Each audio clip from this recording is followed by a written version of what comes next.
The rest of what goes down. Utah also sends Joe Johnson to Sacramento. Jay Crowder, also short-lived with the Cavs, and Derrick Rose go to Utah. And then tacking onto this deal, George Hill to the Cavs, which you mentioned, but Shumpert on his way to the Kings. So the Kings get Joe Johnson, they get Shumpert on their way in and then on their way out. Kobe, just shake it on up, Kobe. George Hill, right? So you get George Hill and Clarkson. Two big guards. And Nance and Hood. Young, you get athletic. You fix the backcourt. That's a heck of a day so far. Don't get the shooting with Hood. The shooting, too, now. If all that does anything for you, they've had a good day. I want to share with the viewers what we were just talking about, because you know LBJ as well as anybody. Is there anyone else who you think would be able to mesh all of this together as quickly as he's going to have to as LeBron? And why, tell us, is he the right guy to be able to figure all this out? Well, no, I don't think there's anybody else in the league that could take a team in this short of order and put it together and actually take it where it's trying to go. But I think what makes him so unique is, one, he has the instant respect of every young kid that walks in that locker room. Two, his native game is to make everybody better. And three, I think, and this is really important, he can still really defend when he wants to. And he let the cat out of the bag last night with the block. If that's the LeBron James they get between now and the end of the year, and these young, athletic, defensive-minded guys come in and help, the fact that George is older, injury-prone, and has a long contract isn't going to matter very much. This is a really good series of events for them. No, I agree. And bringing in guys with the right personalities, too, I think really fits in with LeBron. And guys that want to win, want to work hard, want to go deep into the playoffs. And I think when you bring in guys who've never been that far before, to your point, when they walk into the locker room, they're going to be listening because they're trying to figure out, I just been traded, DA. How do I get on this system right away so I can bring my skill set to help this team win? Yeah, it's a, look, I love the fact that Kobe Altman just go all in. Yeah. Go all in. That's it. Go all in. What else? What do you have to lose? Got to go for it, right? You have to build something that you could potentially play without LeBron. You have to have that in the back of your mind. What if he leaves? What do I have left? You have transformed your team. Now we'll see if Rodney Hood's, it's not going to be cheap to keep Rodney Hood, but George Hill is on contract, veteran point guard.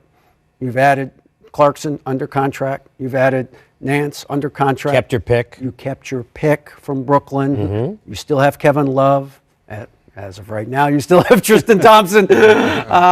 So you have at least the skeleton of a team that you could put out there if LeBron leaves. Now, maybe he doesn't. Maybe he looks at this and says, I'm staying. I don't know. But at least now you have done as much as you can to protect yourself going forward. I don't know if over on the couches you guys have the fast fingers like in Millionaire quick enough to try and figure out all of this edition with the TI-82 calculators over there. But we've got our capologist Eric Pincus and we've got Sekou from NBA.com. Guys, give us your reaction, then take us through from a financial standpoint. What does this mean for these teams? Well, look, we talked about it last night on Game Time with Cleveland needing to do something to that roster to change the temperature in that locker room. They've clearly done that. But, Eric, what does this do in terms of the flexibility they'll have going into the summer? With or without LeBron, they've got to look at how they go forward. Well, they weren't like a team that was going to have huge spending power. They might have had some if Shumpert had left and Isaiah left and LeBron left. But at that point, they wouldn't be in a position to go free agent shopping anyway, right? So they're getting Rodney Hood, who's a guy who's going to be due for a contract. He's restricted, so they'll have the chance. Anybody wants to give him an offer, they have the say. They can keep him long term. You have Larry Nance, who's a very cheap contract on a rookie deal and a very, very good player and a great fit, right? Jordan Clarkson, $12.5 million, reasonable money. George Hill, expensive, but he's a good vet. And so they're still paying a lot of money. They're a repeat tax offender.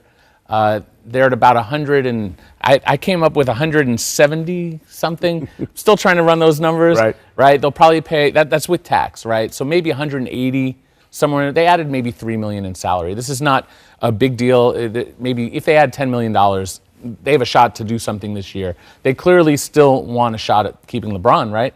I mean, if this works, there's no guarantee that he leaves, and maybe these guys all come. But let's say he leaves. Now you've got young guys. You gave up a pick to the Lakers, but you still have that Brooklyn pick, right? So that could be top 5, top 10, top 3, top number 1. Maybe they get the number 1 pick. So this is a temporary transformation, both on the court and in the books. But how do you, if you're Cleveland, how do you approach the summer not knowing what LeBron's going to do with all of these different moving parts, all these different guys that are going to be involved in this? Obviously, that's the biggest question for everyone, for every team. For everyone's going to look at LeBron. What does LeBron want to do? Maybe he wants to go, and maybe he wants to stay. Maybe he wants to go to the Lakers, who have the room. Maybe the Houston Rockets find a way. That's been the big rumor, that he goes to play with Chris Paul and they get the Banana Boat crew together, somehow get Carmelo Anthony there and Wade go. You know, who knows? But from the Cleveland perspective, if he leaves, you have to have a future. And getting that Brooklyn pick, Rodney Hood's someone who could be someone that you invest in. Jordan Clarkson, I think he's a really nice sixth man. And like I said, Larry Nance. So you've got some potential. Osman, they've Zizic. I mean, it's a rebuild, and no one likes rebuilding. But if LeBron leaves, that's the reality. Apparently, they like rebuilding in Cleveland. Casey, back to you at the desk with some breaking news. I mean, really, this is like this is. We're in Disney World. Come on, baby. This is the best time to come to work, baby. Trades. This is the best time to come to work. How about homecomings? Do you like homecomings? Yes, I do. Cleveland is sending D. Wade back home to Miami. Woj, by the way, also reports that with the organization getting younger, they gave Wade a chance to return home and worked out a deal to get him home to the Heat. So it sounds like everybody kind of on the same page. But somewhere on this page beforehand, Gribb, as you were talking about this, soothsayer, we should just ask you what's going to happen next. Why did this seem like the next logical play?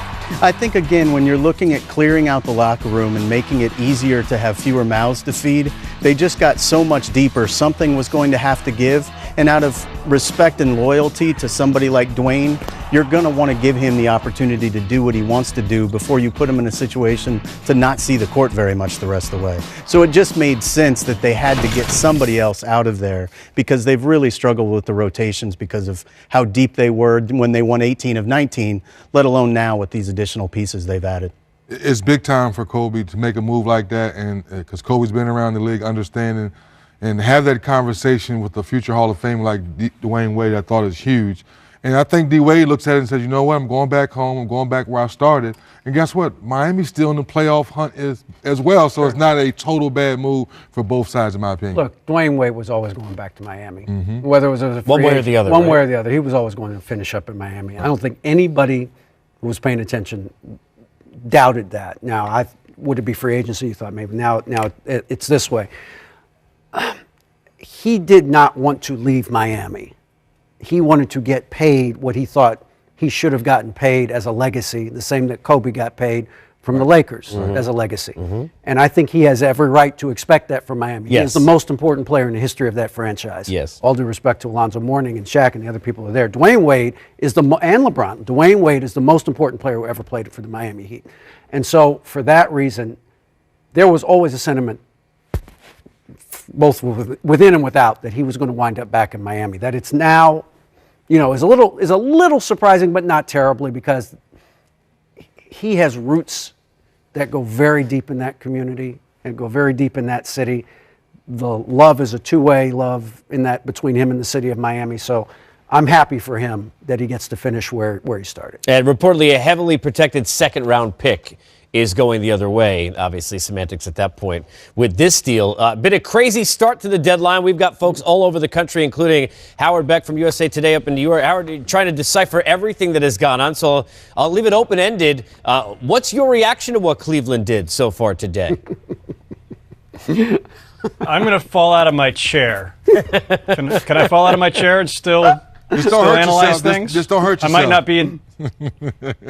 not be on the screen. Wow. First overarching reaction, congratulations, masterful job by Kobe Altman to be able to bring in this many new pieces, useful pieces, better pieces, without even parting with that golden ticket, the Brooklyn Nets pick. I mean, it's really incredibly impressive. I thought that, from all the both, internally and outwardly, all of the buzz about Cleveland was that they wanted to hedge their bets. They weren't sure what they should do. If LeBron's leaving, do you need to prepare for the future without him? And so it sounded like there could be maybe some paralysis and just settling for what they had and just let the chips fall where they may. They didn't do that. And frankly, and I've been saying this all along here, this is the right move. Being all in is the right move. Being all in without having to throw in the Brooklyn pick is even better. But I was of the belief that even if you had to put that on the table, to make moves now, to try to win now, that was the right move. Because even if LeBron leaves, this is your last shot if that's the case. And you don't get a LeBron James once every 30 years if you're lucky. So having him means you need to be all in. You need to go for it all. And, obviously the Cavaliers, from Dan Gilbert on down to Kobe Altman and the rest, agreed with that stance, that they believe they have to do everything possible to win now and fix this team. It's a lot of new pieces, and they have to mesh very quickly. But as Griff was alluding to a little while ago, LeBron is the kind of guy who pulls guys together. And there's a lot of savvy vets in that group.